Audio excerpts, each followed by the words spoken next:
تو نبی پاک صلی اللہ علیہ وآلہ وسلم کا جو ایک یہ معراج کا معجزہ ہے، معراج کا سفر ہے، علماء کرام نے اس کے 3 مرحلے بیان فرمائے ہیں۔ ایک زمینی سفر ہے جس کو اسراء کہا جاتا ہے، رات کو سیر کرنے کو، اس کا ذکر یہاں 15 سپارے کی اللہ پاک نے پہلی آیت کے اندر ذکر فرمایا ہے۔ پھر ہے معراج، یعنی آسمانوں کا سفر۔ معراج کہتے ہیں بلندی کو، سیڑھی کو۔ تو پہلے آسمان سے لے کر 7ویں آسمان تک یہ معراج ہے، اور پھر آسمانوں سے اوپر سدرۃ المنتہی اور عرش معلیٰ، کعبہ کا قوسین او ادنیٰ تک کا جو آپ کا سفر ہے، اسے علماء کرام نے اعراج کہا ہے، اعراج لکھا ہے۔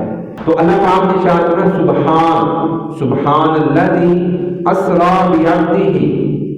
سبحان کا معنی ہے پاک، پاک ہے وہ ذات کہ معراج کے موضوع سے متعلق اگر کسی کے ذہن میں کوئی سوال، کوئی خلش، کوئی اعتراض پیدا ہوتا ہے تو پہلے وہ یہ دیکھ لے کہ یہ کام کس نے کروایا ہے۔ کیا تم اللہ کی قدرت پر یقین نہیں رکھتے؟ کیا تم اللہ کی قدرت کو تھوڑا سمجھتے ہو؟ کیا اللہ کی طاقت کو کم تر سمجھتے ہو؟ کیا اللہ کی شان اور اللہ کی قدرت جو ہے وہ اس شہر پر قادر نہیں ہے کہ وہ ایک اپنے بندے کو مقام پر لا مکان تک لے جائے اور دنیا کا نظام وہیں پر وہ روک دے؟ کیا اللہ کے لیے یہ مشکل ہے؟ اللہ کے لیے تو سب کچھ ممکن ہے۔ اللہ پاک تو ہر شے پر قدرت رکھتا ہے۔